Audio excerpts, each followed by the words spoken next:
Financial position বা financial statement জানি আমাদের অ্যাকাউন্টিংয়ের মাধ্যমে, সেটা হচ্ছে ফার্স্ট হচ্ছে ট্রেডিং পিএল আমরা ক্রিয়েট করি, ট্রেডিং পিএল অ্যাকাউন্ট একটা ওপেন করি, তারপরে স্টেটমেন্ট অফ অ্যাফেয়ার্স মানে হচ্ছে ব্যালেন্স শিট আমরা ড্র করি।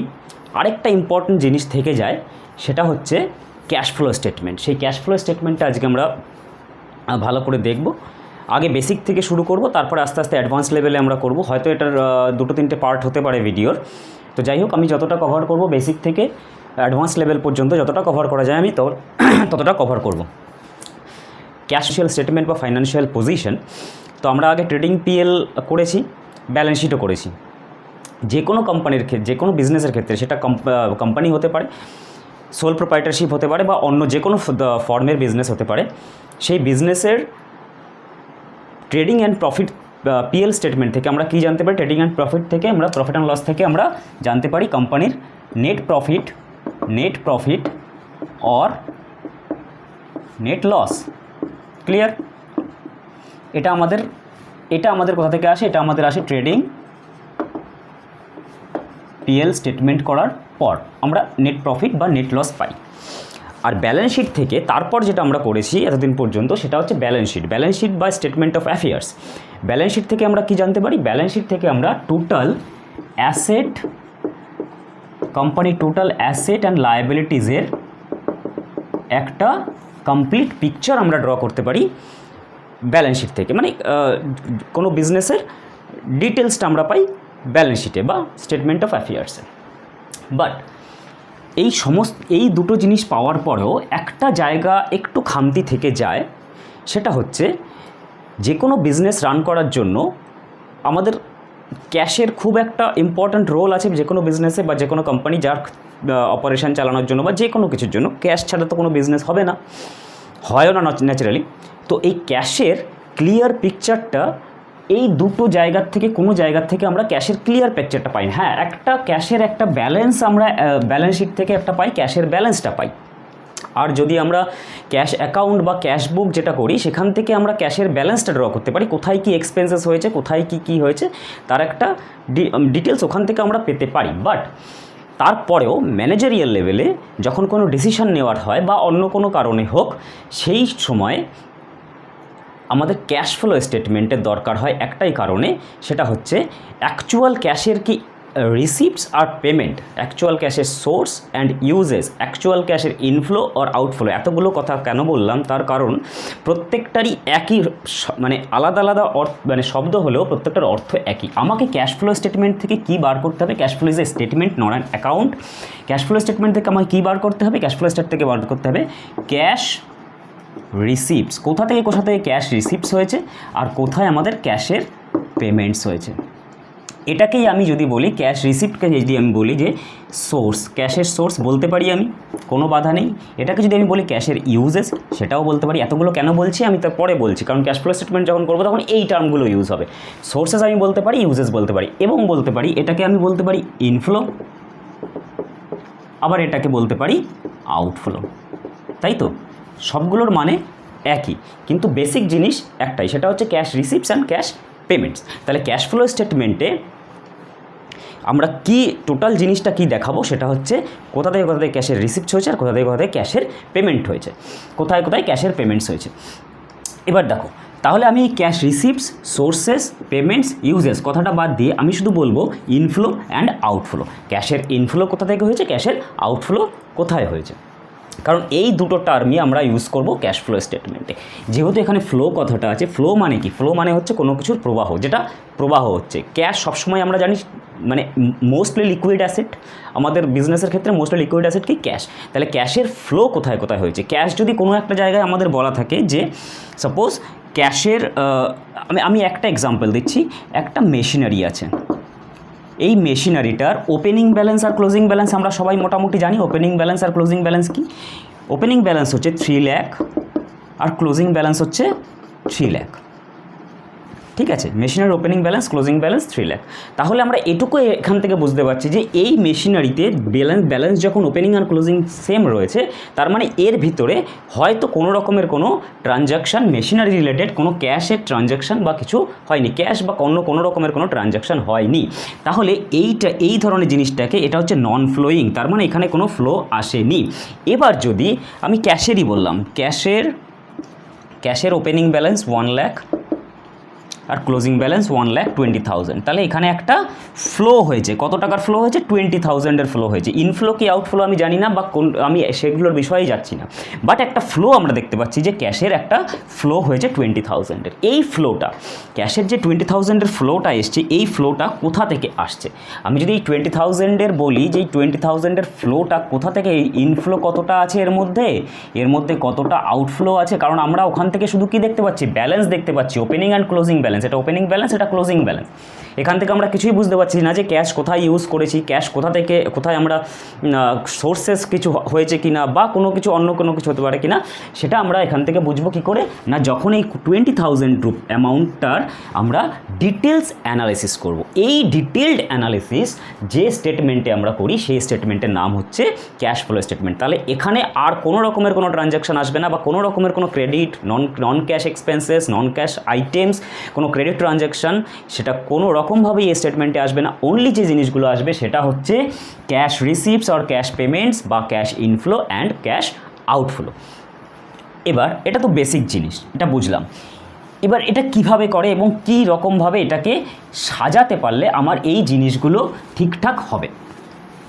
তারপর আরেকটা জিনিসও আছে, সেটা হচ্ছে দেখো, ক্যাশ ইনফ্লো আর আউটফ্লো তো আমি বলছি, কিন্তু ক্যাশ ইনফ্লো আর আউটফ্লো কি আমরা ট্রেডিং পিএল থেকে বা নেট প্রফিট থেকে আমরা পেতে পারি না? নেট প্রফিট হয়ে গেছে মানে তো আমি বুঝতেই পারছি যে এত টাকা আমার ক্যাশ আছে।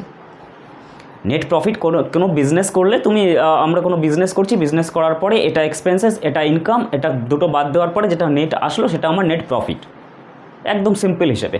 তাহলে তো আমরা সেখান থেকে বুঝতে পারছি যে আমার ক্যাশ, সাপোজ নেট প্রফিট 10,000 টাকা, তাহলে আমি বুঝতে পারছি যে এখানে ক্যাশ আমার 10,000 টাকা রয়েছে। কিন্তু সবসময় কি সেটা হয়? সেটা হয় না। কেন সেটা হয় না? কারণ এই যে ইনকাম, সাপোজ আমার ইনকাম সেল থেকে আসে মেনলি, আমি সেলেই ধরলাম, সেলে 20,000 আমার ইনকাম হয়েছে, সেল থেকে আমার 20,000 এসছে। পারচেস বা অন্যান্য সমস্ত রকমের এক্সপেন্সেস নিয়ে আমার সেখানে এক্সপেন্সেস হয়েছে 10,000। তাহলে আমার নেট প্রফিট কত? 10,000 net profit. 20,000 minus 10,000, that is 10,000 net profit. But যদি এই 20,000-এর মধ্যে দেখা গেল 15,000 আমার ক্রেডিট সেল, 15,000 কী সেল? Credit sell. তাহলে 15,000 যদি আমার ক্রেডিট সেল হয়, আমরা সেটাও ট্রেডিং পিএলে আনবো। ট্রেডিং পিএলে টোটাল সেলস আসে, সেখানে ক্যাশ সেল বা ক্রেডিট সেল আলাদা করে আমরা বসাই না। কিন্তু দেখা যাচ্ছে 15,000 টাকা যদি আমার ক্রেডিট সেল হয়, তাহলে এই যে 10,000 টাকা রয়েছে, তাহলে হিসেব করে দেখো যে 15,000 টাকা যদি ক্রেডিট সেলই হয়ে যায়, তাহলে এই 10,000 টাকার একটা টাকাও আমার কিন্তু পকেটে নেই, ক্যাশ হিসাবে পকেটে নেই, টোটালটাই বাইরে পড়ে রয়েছে। ক্রেডিট সেল মানে কি? টোটালটা বাইরে পড়ে রয়েছে। তার মানে আমি পাবো, হ্যাঁ আমার প্রফিট হয়েছে আমি মানছি, কিন্তু আমার টাকাটা একটা টাকাও আমার ক্যাশে পড়ে নেই, সব টাকাটাই বাইরে রয়েছে। হয় যখন পাবো তখন আমার ক্যাশে আসবে, এবং যখন পাবো সেই তখনের ব্যাপারটাই হচ্ছে cash flow statement. Cash flow statement এই কারণেই যে এই যে পিকচারটা আমরা দেখতে পাচ্ছি 10,000 টাকার প্রফিট, সেটা আমার অ্যাকচুয়াল প্রফিট নয়। যখন ম্যানেজমেন্টে দেখতে চাইবে যে তোমার অ্যাকচুয়াল ক্যাশ কত আছে, তখন তুমি বলতে পারবে না এই নেট প্রফিট দেখে যে অ্যাকচুয়াল ক্যাশ কত টাকা আছে আর অ্যাকচুয়াল প্রফিট তুমি বলে দেবে, বাট অ্যাকচুয়াল ক্যাশ কত টাকা রয়েছে সেটা আমরা কোনোভাবেই ম্যানেজমেন্টকে বলতে পারবো না। তাহলে অ্যাকাউন্টিংয়ের এখানে একটা খামতি থেকে যায়। সেই জায়গাটা ফিল আপ করার জন্য আমরা ক্যাশ ফ্লো স্টেটমেন্ট তৈরি করব, এবং ক্যাশ ফ্লো স্টেটমেন্ট এই রকমভাবেই তৈরি করব যাতে ক্যাশের পজিশন কী আছে সেই পজিশনটা ম্যানেজমেন্টকে আমরা ঠিকঠাক করে তুলে ধরতে পারি। তাহলে কিভাবে করব? এবার করার কি নিয়ম বা কী উপায়? দেখো, টোটাল ক্যাশ ফ্লো স্টেটমেন্টে আমরা দুটো জিনিস বলছি, একটা হচ্ছে ইনফ্লো আর আউটফ্লো, এই দুটোকেই আমরা শুধু দেখাবো, আর কোনো কিছু দেখানোর ব্যাপার নেই। তাহলে ইনফ্লো আর আউটফ্লোকে আমরা 3টে অ্যাক্টিভিটিসে ভাগ করে নিয়ে তারপর টোটাল ইনফ্লো আর আউটফ্লোগুলোকে আমরা ক্যাটাগরাইজ করবো। কীরকম? আমরা এটা 3টে অ্যাক্টিভিটিসে ভাগ করছি। একটা অ্যাক্টিভিটিসকে বলছি আমরা অপারেটিং অ্যাক্টিভিটিস, আরেকটা অ্যাক্টিভিটিসকে আমরা বলছি investing activities. Total business operation, total বিজনেসের যা কিছু ট্রানজ্যাকশন আছে, যা কিছু হয়েছে, সবগুলোকে আমরা 3টে অ্যাক্টিভিটিসে ভাগ করব। আরেকটা হচ্ছে ফাইন্যান্সিং অ্যাক্টিভিটিস, এই 3টে অ্যাক্টিভিটিসে ভাগ করছি, এর থেকে বেশি কোনো রকমভাবেই আমরা ভাগ করছি না। 3টে অ্যাক্টিভিটিসে টোটাল জিনিসটাকে আমরা ভাগ করে দেবো, সমস্ত ট্রানজ্যাকশানসকে, যা কিছু হয়েছে বিজনেসে। হ্যাঁ, এবার তাহলে কি সমস্ত কিছু এর মধ্যে আসবে? এই 3টে অ্যাক্টিভিটিসের মধ্যে কি সমস্ত কিছু আসবে কোয়েশ্চেন এখানে? হ্যাঁ আসবে। দেখো, অপারেটিং অ্যাক্টিভিটিস কোনগুলো? অপারেটিং অ্যাক্টিভিটিস মানে হচ্ছে ডে টু ডে অপারেশন, বিজনেসের ডে টু ডে অপারেশনে যে রকমের যা যা জিনিসগুলো, যা যা রিসিপ্টস, যা যা পেমেন্টস আছে, সেগুলো আমরা অপারেটিং অ্যাক্টিভিটিসে ঢোকাবো। যেমন ডে টু ডে অ্যাক্টিভিটিস কি? ডে টু ডে অ্যাক্টিভিটিস হচ্ছে purchase, day to day activities হচ্ছে sale, day to day activities হচ্ছে কোনো কিছুর থেকে, কোনো জায়গার থেকে রিসিপ্টস কিছু পেলে, কোনো জায়গা কাউকে কিছু পেমেন্ট করতে হলো, কোনো স্টক রিলেটেড কোনো আইটেম, এই ধরনের এই জিনিসগুলো হচ্ছে আমার ডে টু ডে বিজনেস অপারেশনে লাগে। ডে টু ডে অপারেশনের কোনগুলো লাগে সেটা যদি আরেকটু ভালো করে বুঝতে যাও, তাহলে চলে যাও আবার trading and profit and loss অ্যাকাউন্টে।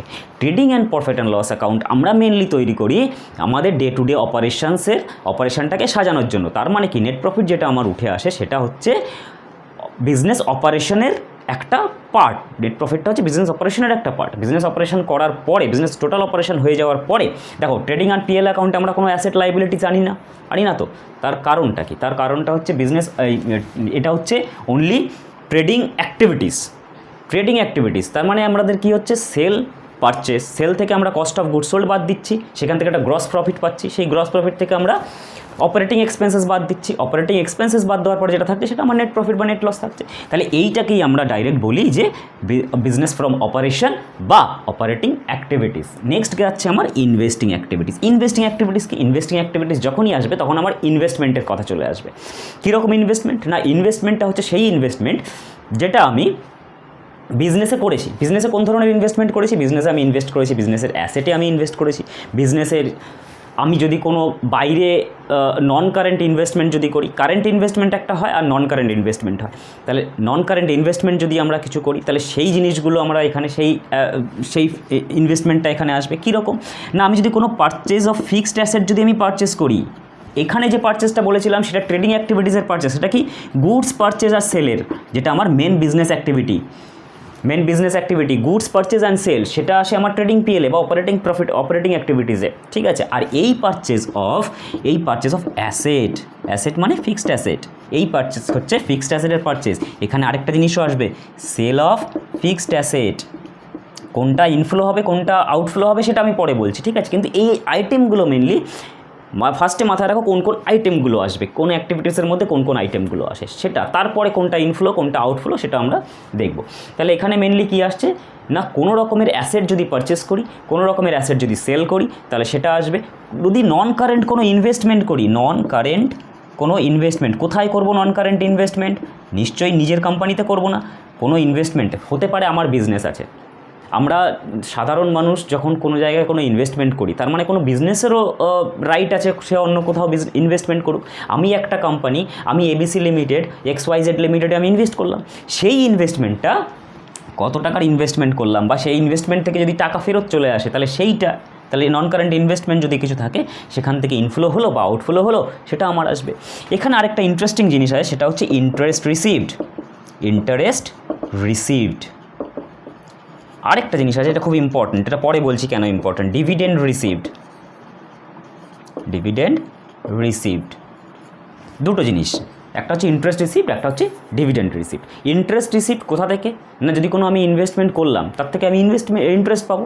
সাপোজ আমি কাউকে লোন দিয়েছি, আমি কোনো একটা জায়গায় একটা বড় মাপের অন্য কোনো কোম্পানির একটা শেয়ার কিনে রেখেছি, তাহলে সেখান থেকে আমার ডিভিডেন্ড আসবে। বা আমি কাউকে লোন দিয়েছি, সেখান থেকে আমার কী আসবে? ইন্টারেস্ট আসবে। আমি অন্য কোনো কোম্পানির ডিবেঞ্চার কিনে রেখেছি, আমি অন্য কোনো কোম্পানির প্রেফারেন্স শেয়ার কিনে রেখেছি, তাহলে এই ধরনের যখনই কোনো ইনভেস্টমেন্ট আসবে, সেই ইনভেস্টমেন্টগুলোর আমার কী আসবে?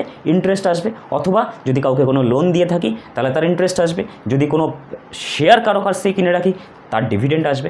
তার মানে ডিভিডেন্ড রিসিভড আর ইন্টারেস্ট রিসিভডটা হচ্ছে ইনভেস্টমেন্ট অ্যাক্টিভিটিসের পার্ট।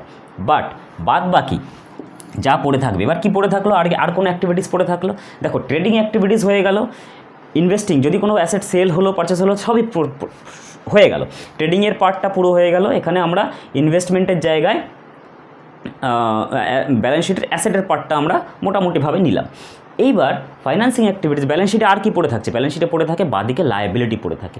লায়াবিলিটির কোনটুকু পার্ট পড়ে থাকে, কারেন্ট লায়াবিলিটির পার্টটুকু আমরা অপারেটিং অ্যাক্টিভিটিসের মধ্যে ঢোকাচ্ছি, ফিক্সড অ্যাসেটের পার্টটুকু আমরা এখানে ঢোকাচ্ছি, কারেন্ট অ্যাসেটের পার্টটুকু আমরা অপারেটিং অ্যাক্টিভিটিসের মধ্যে current asset and current liabilities দুটোই ঢুকে যাচ্ছে, ঠিক আছে। এক্সপেন্সেস, ইনকামস সব এখানে ঢুকে যাচ্ছে, ইনভেস্টিং অ্যাক্টিভিটিসে ফিক্সড অ্যাসেট পার্ট ঢুকে যাচ্ছে। ব্যালেন্স শিটের আর কি পড়ে রয়েছে, পড়ে থাকলো একটা জায়গায়, একটা বাদিকের একটা পোর্শন পড়ে থাকছে, সেটা হচ্ছে ফিক্সড লায়াবিলিটি। সেই লায়াবিলিটির পার্টটা ফিনান্সিং অ্যাক্টিভিটিসের মধ্যে ঢুকবে। কীরকমভাবে ঢুকবে না, আমার যখন টাকা আসছে কোনো কিছু, আমি যখন শেয়ার ইস্যু করছি, ইস্যু অফ শেয়ার্স, আমি যখন শেয়ার্স ইস্যু করছি তখন আমার একটা ইনফ্লো আসছে, মানে টাকা আসছে, সেখান থেকেও আমার টাকা আসতে পারে, তাহলে সেটা হচ্ছে ফিনান্সিং অ্যাক্টিভিটিস। আমি কোনো ডিবেঞ্চার ইস্যু করছি, ডিবেঞ্চার ইস্যু করছি, ডিবেঞ্চার ইস্যু করছি, সেখান থেকেও আমার টাকা আসবে, সেটাও one type of financing activities. Financing activities মানে হচ্ছে source of capital, financing activities মানে হচ্ছে সোর্স অফ ক্যাপিটাল, সোর্স বা ইউজেস অফ ক্যাপিটাল। তাহলে ক্যাপিটাল যেখান থেকে আসে এবং ক্যাপিটালের আমি যেখানে ক্যাপিটালটাকে ইউজ করি সেই জায়গাটা হচ্ছে আমার ফিনান্সিং অ্যাক্টিভিটিসের মধ্যে আসবে। এবার ধরো এটা তো ইনফ্লো সব বললাম, মানে টাকা আসছে, আউটফ্লোটা কী আসবে না, আউটফ্লো আসবে হচ্ছে রিডেমশন করতে হয়, যদি কোনো রিডেমশন করতে হয়, redemption of debenture, redemption of preference share, debenture of preference share. তাহলে এই ধরনের যদি কোনো অ্যাক্টিভিটি থাকে, সেই অ্যাক্টিভিটিগুলো আমার কোথায় আসবে, ফাইন্যান্সিং অ্যাক্টিভিটিসে আসবে। আরেকটা ইম্পর্টেন্ট জিনিস যেটা এখানে বলেছিলাম, দেখো ইন্টারেস্ট রিসিভড, ডিভিডেন্ড রিসিভড, এটা যেমন বলেছিলাম ঠিক এখানে ইন্টারেস্ট পেড, এই জন্য আমি এখানে মার্ক করেছিলাম। স্টুডেন্টরা ম্যাক্সিমাম এই জায়গাটায় গুলিয়ে ফেলে, সেটা হচ্ছে ইন্টারেস্ট রিসিভড কোথায় বসবে, ইন্টারেস্ট পেড কোথায় বসবে। ইন্টারেস্ট রিসিভ ভালো করে বোঝো, ইন্টারেস্ট রিসিভ মানে হচ্ছে আমি যখন কোনো ইনভেস্টমেন্ট কোথাও করব সেখান থেকে আমি ইন্টারেস্ট পাবো, সেটা তার মানে ইনভেস্টমেন্ট যদি এখানে আসে তাহলে ইনভেস্টমেন্টের যা কিছু পাচ্ছি সেটা এখানে আসবে, মানে গরু যেখানে যাবে বাছুর তার পিছনই যাবে। ঠিক সেম জিনিস ইনভেস্টমেন্ট ইনভেস্টমেন্ট যেখানে করব, যে অ্যাক্টিভিটিসের মধ্যে পড়বো, তার সঙ্গে যে ইন্টারেস্টটা আসছে সেটাও সেখানে করব। আমি এখানে যা ইনভেস্ট করব তার এগেনস্টে যা আসবে, সেই ইন্টারেস্ট আসুক আর ডিভিডেন্ড আসুক, আমি সব এখানে করব।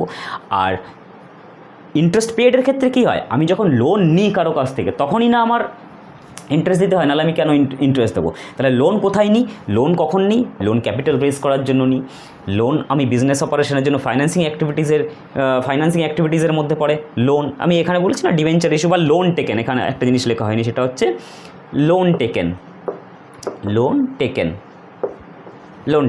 তাহলে যখন কোনো লোন নেব তার জন্য ইন্টারেস্ট পে করতে হবে, তাহলে লোন যখন এখানে নিয়েছি ফাইন্যান্সিং অ্যাক্টিভিটিসে, তাহলে এর যে ইন্টারেস্ট পে করতে হবে সেটাও এখানেই আসবে।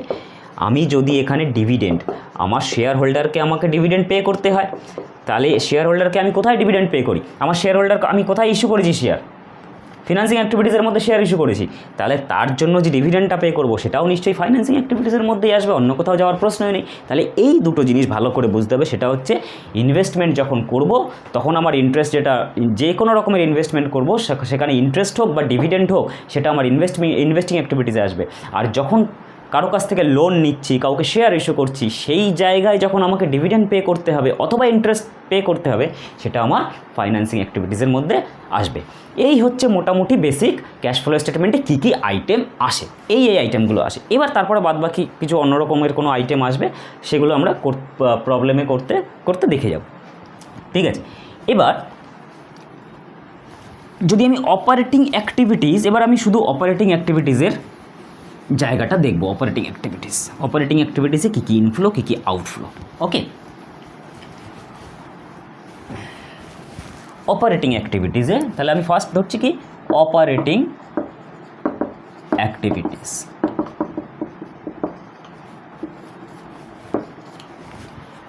অপারেটিং অ্যাক্টিভিটিসে দুটো পার্ট, একটা হচ্ছে ইনফ্লো, একটা হচ্ছে আউটফ্লো। কী কী আইটেম আসছে সেটা আমরা ভালো করে বুঝতে পারছি। আবার আমি রিপিট করছি যাতে তোমাদের একবার ভিডিও দেখলে আর কোনো রকমের কোনো কনফিউশন না থাকে বা একেবারে মাথায় ঢুকে যায়। সেটা হচ্ছে ইনফ্লোতে কোনটা আসবে। দেখো অপারেটিং অ্যাক্টিভিটিসের মধ্যে ইনফ্লোর মেনলি আমাদের কী আসা উচিত, আমাদের আসা উচিত হচ্ছে যে কোনো ধরনের রিসিপ্ট ফ্রম কাস্টমার। সেল করার পরে যদি ক্যাশ রিসিপ্ট হয়ে যায় তাহলে তো কোনো ব্যাপার নেই, কোনো রিসিপ্ট ফ্রম ক্যাশ সেল হয়ে গেল। ঠিক আছে। রিসিভ ফ্রম কাস্টমার, কাস্টমার মানে কাস্টমার অর ডেটার্স, ডেটার্সের কাছ থেকে যদি কোনো টাকা পাই বা কাস্টমার্সের কাছ থেকে যদি কোনো টাকা পাই। তারপরে রিসিভড ফ্রম আদার্স, এটা গেল। ক্যাশ রিসিপ্ট হলো, ক্যাশ সেল হলো, receipt from others, receipt from cash ডেটার, এইগুলো এই ধরনের জিনিসগুলো যখন আমরা পাবো বা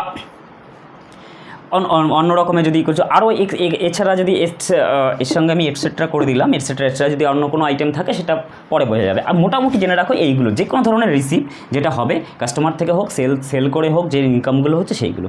পেমেন্ট সাইডে আউটফ্লো বা পেমেন্ট সাইডে আমার কী আসবে, পেমেন্ট সাইডে আসবে payment to creditors, payment to creditors first, তো এইটা পেমেন্ট টু ক্রেডিটার্স হলো। তারপর হচ্ছে purchase of, cash purchase of goods, এটা গেল, ক্যাশ পারচেজ অফ গুডস গেল।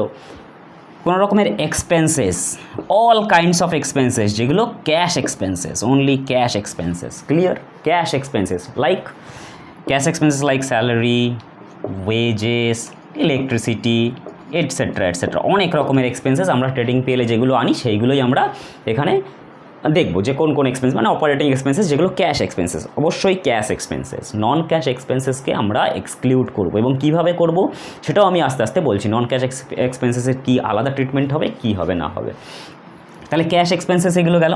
তাহলে এটা হচ্ছে আমার outflow, inflow side and outflow side. তাহলে হয়ে গেল, ইনফ্লোগুলোকে অ্যাড করবো, ইনফ্লো থেকে আউটফ্লো বাদ দেবো, আউটফ্লো বাদ দেওয়ার পরে যেটা আমার পড়ে থাকবে সেটা হচ্ছে, সেই জিনিসটা হচ্ছে cash from operating activities, cash from operating activities, এটাই থাকবে।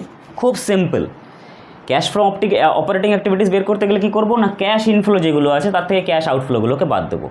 অবভিয়াসলি পুরোটাই যেন ক্যাশের আইটেম হয়। কোনো রকমের ক্রেডিট ট্রানজ্যাকশান বা কোনো রকমের নন ক্যাশ আইটেমস, নন ক্যাশ এক্সপেন্সেস, নন ক্যাশ ইনকামস বা নন ক্যাশ যা কিছু আছে না, নন ক্যাশ যত ট্রানজ্যাকশান আছে সবকটাকে আমরা অমিট করে অনলি ক্যাশ ট্রানজ্যাকশানসগুলোকে আমরা এখানে ডিপিক্ট করব। তাহলে এটা গেল অপারেটিং অ্যাক্টিভিটিস। নেক্সট আমরা কী করছি, নেক্সট আমাদের থাকছে ইনভেস্টিং অ্যাক্টিভিটিস।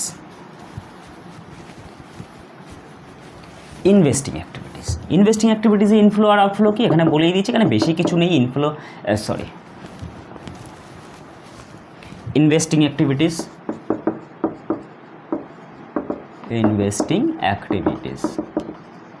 এখানে বেশি কিছু আমার নেই। এখানে ইনফ্লো যদি বলি, ইনফ্লো হচ্ছে আমার, ইনফ্লো কোথা থেকে আসবে, আমার টাকা কোথা থেকে আসবে, সেটা হচ্ছে পারচেস করে টাকা আসবে। সেল অফ ফিক্সড অ্যাসেট, তারপর হচ্ছে sale of investment, non current অবশ্যই নন কারেন্ট কথাটা আসবে, non current investment. Current investment এখানে আসে না, ঠিক আছে? কারেন্ট ইনভেস্টমেন্ট কারেন্ট অ্যাসেটের মধ্যে চলে যায়, ওয়ার্কিং ক্যাপিটালে চলে যায়। তাহলে sale of non current investment, এটা হচ্ছে আমার inflow. Interest received, interest or dividend received, এটা হচ্ছে আমার ইনফ্লো। আউটফ্লো কি, outflow obviously purchase of fixed asset, কি আমার purchase of fixed asset outflow. যখনই কোনো পারচেস করব তখন আমার টাকা বেরিয়ে যাবে, দ্যাট মিনস আউটফ্লো হলো। এবার পারচেজ না, এই কথাটা বলাটা ভুল, অ্যাকচুয়ালি ইনভেস্টমেন্ট মেড। যখন আমি কোথাও ইনভেস্টমেন্ট করব, ইনভেস্টমেন্ট মেড, তাহলে সেখানে যখন নতুন কোনো ইনভেস্টমেন্ট করবো, সেই ইনভেস্টমেন্ট করার পরে যে টাকাটা আমাকে টাকা দিতে হবে, ইনভেস্টমেন্ট করা মানে কি, আমার ঘর থেকে তো টাকা দেবো। আমরা যে কোনো জায়গায় যখন কোনো ইনভেস্ট করো তার মানে কী হয়, তার মানে হচ্ছে সেখানে টাকা, আমি এলআইসিতে ইনভেস্ট করলাম, আমি এখানে ইনভেস্ট করলাম, সেখানে ইনভেস্ট করলাম পার্সোনালি, তাহলে সেখানে আমাদের কী হয়, আমাদের ঘর থেকে প্রিমিয়াম দিতে হয়, এলআইসিতে প্রিমিয়াম দিতে হয়, তো মানে ইনভেস্টমেন্ট। আমার এফডিতে কোনো জায়গায় ইনভেস্ট করলাম, ব্যাঙ্কে এফডি করলাম, তার মানে কি টাকা ঘরের থেকে বেরিয়ে গেল, আমার কাছে তো টাকা নেই, আমার পকেটে তো টাকা নেই, দ্যাট মিনস ইনভেস্টমেন্ট। তাহলে সেই ধরনের ইনভেস্টমেন্ট করতে গেলে ক্যাশের আউটফ্লো হবে। তাহলে এইগুলো হচ্ছে আউটফ্লো আর এটা হচ্ছে ইনফ্লো। তাহলে আমরা ইনভেস্টিং অ্যাক্টিভিটিসে কী করবো, টোটাল ইনফ্লো অ্যাড করবো। টোটাল ইনফ্লো অ্যাড করার পরে যেটা হবে তার থেকে লেস করব কি, আউটফ্লো। এই আউটফ্লোটা লেস করার পরে যেটা বেরোবে সেটা হচ্ছে আমার ইনভেস্টিং অ্যাক্টিভিটিস। খুব সাধারণ ব্যাপার। হ্যাঁ, এরপরে আসবে আমাদের কি, কি আসবে? সেটা হচ্ছে ফাইন্যান্সিং অ্যাক্টিভিটিস। ফাইন্যান্সিং অ্যাক্টিভিটিসে আমরা কী করবো? ফাইন্যান্সিং অ্যাক্টিভিটিসের ইনফ্লো কি? ফাইন্যান্সিং অ্যাক্টিভিটিসের ইনফ্লো ইস্যু অফ শেয়ার। যখনই তুমি শেয়ার ইস্যু করবে তোমার ঘরে গুচ্ছে গুচ্ছে টাকা ঢুকবে, প্রচুর পরিমাণে টাকা ঢুকবে। শেয়ার যখনই ইস্যু করবে তখন প্রচুর টাকা ঢুকবে। Issue of share, issue of debenture, loan taken, যা নেবে তোমার ঘাড়ে যত লাইবিলিটি তুমি বাড়াবে, লাইবিলিটি বাড়ছে মানে ইনফ্লো হচ্ছে, তোমার ঘাড়ে যত লাইবিলিটি বাড়াবে তোমার ঘরে তত টাকা আসবে, কিন্তু লাইবিলিটি তো বাড়বে, সেটাকে তোমাকে পেমেন্ট করতে হয়। তার মানে লাইবিলিটি ইনক্রিজ করা মানে আমার ঘরে টাকা আসে, তার সঙ্গে সঙ্গে আরেকটা কি যায়, একটা জিনিস কি হয়, আমার লাইবিলিটিও বাড়ে।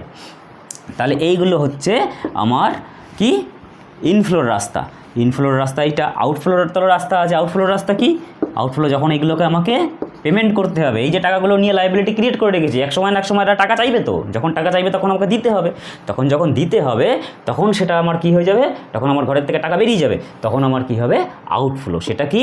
রিডেমশন। আমরা কি বলি, যখন ইস্যু হয় তখন আমরা বলি, যখন শেয়ার ছাড়ি আমরা তখন ইস্যু বলি, যখন আমরা পেমেন্ট করি তখন আমরা কি বলি, রিডেমশন। রিডেমশন কার হয়? রিডেমশন অফ প্রেফারেন্স শেয়ার হয়। ইকুইটি শেয়ারে রিডেমশন হয় না, জানবে, ইকুইটি শেয়ারে রিডেমশন হয় না। ইকুইটি শেয়ারের কী হয়? ইকুইটি শেয়ারের বাইব্যাক হয়, সেটাও আমরা লিখব, buyback of equity share. Equity শেয়ারের কেন রিডেমশন হয় না সেটা একটা অন্য আলাদা বড় বিষয়, তো সেটা পরে কোনো সময় আলোচনা করব, কিন্তু একটুকু জেনে রাখো যে ইকুইটি শেয়ারের রিডেমশন হয় না, ইকুইটি শেয়ারের বাইব্যাক হয়। রিডেমশন হয় কার? প্রেফারেন্স শেয়ারের হয়। রিডেমশন হয় কার? রিডেমশন অফ ডিবেঞ্চারের রিডেমশন হয়। ডিবেঞ্চারের রিডেমশন হয়। তাহলে এটা গেল। রিপেমেন্ট হয় কার? রিপেমেন্ট হয় লোনের। লোন যখন আমরা নিয়েছি, লোন একটা নিয়েছিলাম, লোনের রিপেমেন্ট যখন করতে হবে উইথ ইন্টারেস্ট, তাই তো, লোনের রিপেমেন্ট হবে, এগুলো সবার ইন্টারেস্ট পেমেন্ট হবে, সব কি উইথ ইন্টারেস্ট, সেটাও আমরা লিখবো। তাহলে এগুলো রিপেমেন্টের পার্ট যেগুলো সেগুলো চলে গেল, এগুলোকে আমাকে রিপেমেন্ট করতে হবে। এবার তার সঙ্গে সঙ্গে কি, ওই যে বলেছিলাম গরু যেখানে যায় বাছুর সেখানে যায়, তার সঙ্গে সঙ্গে কি আসবে আমার? তার সঙ্গে সঙ্গে ইন্টারেস্ট পে করতে হবে, এদের ইন্টারেস্ট পে করতে হবে। ইকুইটি শেয়ার যাদের কাছ থেকে, ইকুইটি শেয়ার মানে যাদের কাছ থেকে শেয়ার ইস্যু করে টাকা যাদের কাছ থেকে নিয়েছিলাম, তাদেরকে কী দিতে হবে? তাদেরকে ডিভিডেন্ড পে করতে হবে। তাহলে এই যে ইনফ্লো অ্যান্ড আউটফ্লো, এই ইনফ্লো অ্যাড করব, যেটা নিয়ম সবসময় প্রথম থেকে যেটা চলে আসছে, ইনফ্লোটাকে অ্যাড করব, ইনফ্লোটাকে অ্যাড করার পরে আউটফ্লোটাকে বাদ দেবো, বাদ দিয়ে যেটা পড়ে থাকবে সেটা হচ্ছে আমার ক্যাশ ফ্রম ফাইন্যান্সিং অ্যাক্টিভিটিস। তাহলে এই তিনটে অ্যাক্টিভিটিসের যখন এই ইনফ্লো আর আউটফ্লোর যখন এরকম প্লাস মাইনাস করার পরে যে ব্যালেন্সটা লাস্টলি যে ব্যালেন্সটা পড়ে থাকবে, সেই ব্যালেন্সটা হচ্ছে আমার ক্যাশের রিয়েল পিকচার। তাহলে ক্যাশের রিয়েল পিকচার মানে ক্যাশের ওপেনিং আর ক্যাশের ক্লোজিংয়ের মাঝখানে যে ডিফারেন্সটা ছিল, আমি আগের একটা এক্সাম্পলে যেরকম বললাম 20,000 একটা ডিফারেন্স ছিল, সেই 20,000-এর ডিফারেন্সটা কী কারণে এসছে সেটা আমরা বুঝতে পারবো কি, এই সমস্ত রকমের অ্যাক্টিভিটিসের ইনফ্লো আর আউটফ্লোটাকে ভালো করে দেখার পর, ইনফ্লো থেকে আউটফ্লো মাইনাস, সব ইনফ্লো থেকে আউটফ্লো মাইনাস করার পরে যে ব্যালেন্সটুকু পড়ে থাকবে সেটাও গিয়ে দেখবো যে ওই অ্যামাউন্টটুকুই হয়েছে। ক্লিয়ার? এবার তাহলে এর ফরম্যাটটা কি স্যার, প্রসেসটা কি, সব তো বোঝা গেল যে কোনটা অ্যাড হবে, কোনটা মাইনাস হবে।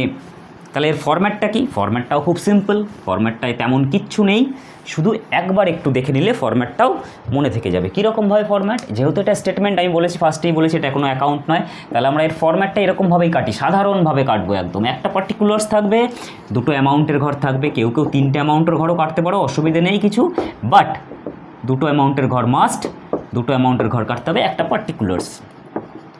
পার্টিকুলার। সেখানে কিভাবে লিখবো আমরা না, প্রথমে ক্যাশ ফ্রম অপারেটিং অ্যাক্টিভিটিস, তারপরে cash from investing activities, cash flow from operating activities, এটা একটা হেডিং হবে। তারপর হবে ক্যাশ ফ্লো ফ্রম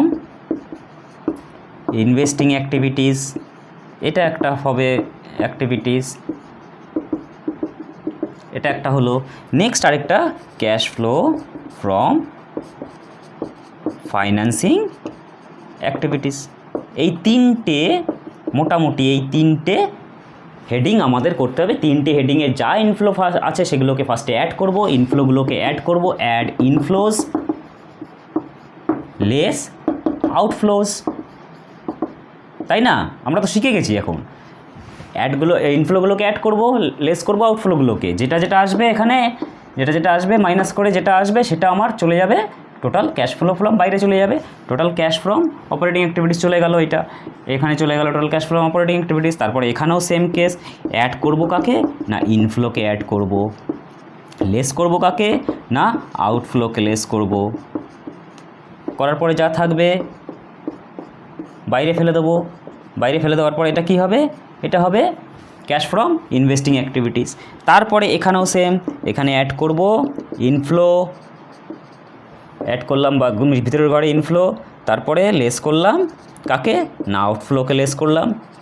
খুব সহজভাবে আগে এটাকে বোঝার চেষ্টা করো, তারপরে ফরম্যাট এর আরও একটু ফরম্যাটটা আরেক এতটাও সোজা না, একটু অন্যরকম, সেটা কেন কিভাবে সেটা আমি পরে বলছি। সেটা এখান থেকে এখানে বেরিয়ে যাওয়ার পরে এটা ফিনান্সিং অ্যাক্টিভিটিস হয়ে গেলো। তারপরে যেটা পড়ে থাকবে এই তিনটের সঙ্গে অ্যাড লেস করে যাই হোক না কেন করার পর যেটা পড়ে থাকবে সেটা হচ্ছে আমার cash flow, cash and cash equivalent. এইবার দেখো একটা টার্ম আমি নতুন ইউজ করলাম, সেটা হচ্ছে এটাকে মুছে দিলাম, ঠিক আছে। Cash and cash equivalent, what is cash, আর তার সঙ্গে আরেকটা জিনিস কি বলছি আমি, ক্যাশ ইকুইভ্যালেন্টটা কি। দেখো ক্যাশ অ্যান্ড ক্যাশ ইকুইভ্যালেন্ট হচ্ছে ক্যাশ অ্যান্ড ক্যাশ ইকুইভ্যালেন্ট, তাই তো। ক্যাশ তো আমরা জানি কি, আমাদের কাছে যেটা নগদ থাকে সেটাই হচ্ছে আমাদের ক্যাশ, পকেটে যে টাকাটা পড়ে থাকে, হাতে যে ক্যাশ থাকে সেটাই হচ্ছে আমাদের ক্যাশ। ক্যাশ চিনতে কারো অসুবিধা হবে না আজকের দিনে, কারণ ক্যাশ ছাড়া কোথাও কিচ্ছু ট্যাটু করা বা কোথাও কিছু করা সম্ভব না আজকের দিনে, তাই তো। তাহলে ক্যাশ যার কাছে আছে সেই মহান, ক্যাশ যার কাছে বেশি আছে সেই মহান, তার ভিতরে কিছু থাকুক না থাকুক, তার মানে ক্যাশ হচ্ছে আলটিমেট। সুতরাং ক্যাশ এখানে কারো আমাদের ভুল হওয়ার কথা নয়, ক্যাশ হচ্ছে এতটাই ইম্পর্টেন্ট জিনিস। আর তার সঙ্গে ক্যাশ ইকুইভ্যালেন্ট সেটাও ইম্পর্টেন্ট জিনিস, কারণ কি, সেটা হচ্ছে ব্যাঙ্ক ব্যালেন্স। আমার ব্যাঙ্ক ব্যালেন্স প্রচুর, আমার ব্যাঙ্ক ব্যালেন্স প্রচুর আছে, তার মানে আমি প্রচুর বড় লোক, আমাকে সবাই সম্মান করবে। আমার বিজনেসের ব্যাঙ্ক ব্যালেন্স প্রচুর, তার মানে আমার বিজনেস বড়। তাহলে ক্যাশের সঙ্গে আরেকটা জিনিস কি সঙ্গে সঙ্গে চলে আসছে, সেটা হচ্ছে ক্যাশ ব্যাঙ্ক, এটাও ক্যাশের ইকুইভ্যালেন্ট। ইকুইভ্যালেন্ট মানে হচ্ছে সমান, সমান। তার মানে কি, ক্যাশের সঙ্গে সমান কাকে কাকে বলছে, ব্যাঙ্ক ব্যালেন্সকে বলছে। আর কাকে বলছে, liquid investment, most liquid investment. Liquid investment, liquid investment কোনগুলো না, লিকুইড ইনভেস্টমেন্ট হচ্ছে যেগুলো, যে ইনভেস্টমেন্টগুলো খুব তাড়াতাড়ি ক্যাশে কনভার্ট হয়ে যায়, ঠিক আছে। এরকম ধরনের কিছু ইনভেস্টমেন্ট আছে যেগুলো খুব তাড়াতাড়ি ক্যাশে কনভার্ট হয়ে যায়, উইদিন 3 days, উইদিন 7 days। কিছু কিছু ট্রেজারি বিল আছে বা কিছু কিছু এই ধরনের ইনভেস্টমেন্ট আছে যেগুলোতে তাড়াতাড়ি ক্যাশ হয়ে যায়, ঠিক আছে। তাহলে সেইগুলোকে আমরা বলছি ক্যাশ অ্যান্ড ক্যাশের ইকুইভ্যালেন্ট ধরছি, এটাকে ক্যাশ অ্যান্ড ক্যাশের ইকুইভ্যালেন্ট ধরছি। তারপরে দেখো বিল, কোনো চেক, ঠিক আছে, এগুলোও তো আছে। আমার কাছে চেক পড়ে আছে, তার মানে কি, আমার কাছে চেক পড়ে আছে, ব্যাঙ্কে এখনও জমা দিতে পারিনি, ক্যাশবুকে এরকম আমরা অনেক কেস দেখেছি। তাহলে ওই চেকটাকে আমরা কার সঙ্গে ইকুইভ্যালেন্ট করব, আমরা ক্যাশের সঙ্গে ইকুইভ্যালেন্ট করব। তাহলে এইগুলো হচ্ছে ক্যাশের ইকুইভ্যালেন্ট। তাহলে যখনই আমরা ক্যাশ ফ্লোতে সব রকমের বললে শুধুমাত্র ক্যাশ ট্রানজ্যাকশান, তাহলে ক্যাশ ট্রানজ্যাকশান, ক্যাশের ট্রানজ্যাকশান তো অবশ্যই, ক্যাশের সঙ্গে ক্যাশের ইকুইভ্যালেন্ট ট্রানজ্যাকশানগুলো আমরা নেব। এমন দেখা গেল যে আমি তোমাদের বলে দিলাম ক্যাশের ট্রানজ্যাকশান, কোনো ব্যাঙ্কের ট্রানজ্যাকশান হয়েছে তোমরা নিলেই না, সেটা নয়। ক্যাশের ট্রানজ্যাকশানের সঙ্গে সঙ্গে আমরা ব্যাঙ্কের ট্রানজ্যাকশান নেব, এবং তার সঙ্গে যদি কোনো লিকুইড ইনভেস্টমেন্ট আমরা দেখি বা বিল, চেক, এই ধরনের যদি কিছু ইনভেস্টমেন্ট আমরা দেখি বা যেগুলো দেখে মনে হয় যে না এগুলো ক্যাশের ইকুইভ্যালেন্ট, তাহলে আমরা সেইগুলোকেও এর ভিতরে ক্যাশ ফ্লো স্টেটমেন্টের আন্ডারে নিয়ে আসবো। তাহলে এটা বোঝা গেল ক্যাশ অ্যান্ড ক্যাশ ইকুইভ্যালেন্ট। এবার কি হয়, এবার আমরা বেসিকটা মোটামুটি আজকে একটু দেখে নিলাম।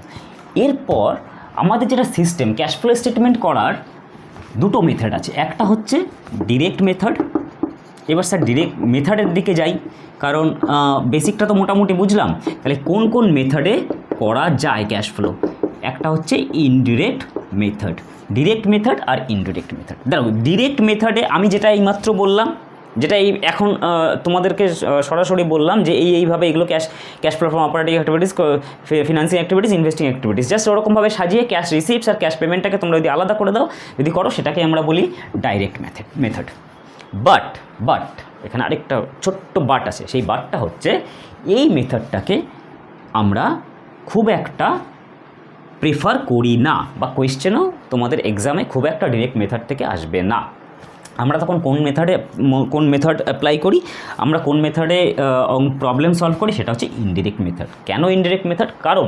কারণ হচ্ছে আইসিএআই মানে হচ্ছে Indian institute of chartered accountant of India, আইসিএআই থেকে বলে দিয়েছে একটা অ্যাকাউন্টিং স্ট্যান্ডার্ড, সেই অ্যাকাউন্টিং স্ট্যান্ডার্ডের মতে accounting standard 3 that is revised, and এটার পরেও এটা ছিল ওল্ড মানে এটাও পূরণ হয়ে গেছে। এখন আইসিআই আরেকটা IAS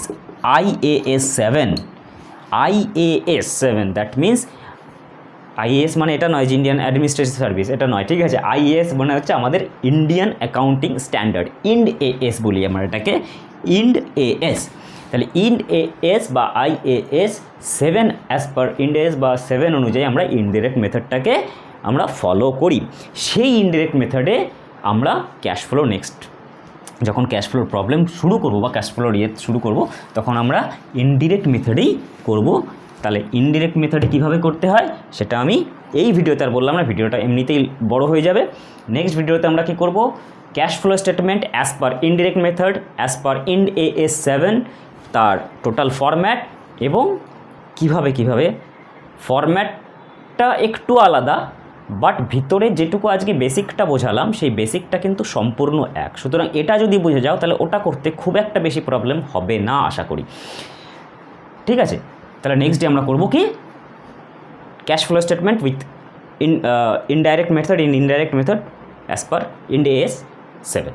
ওকে, থ্যাংক ইউ।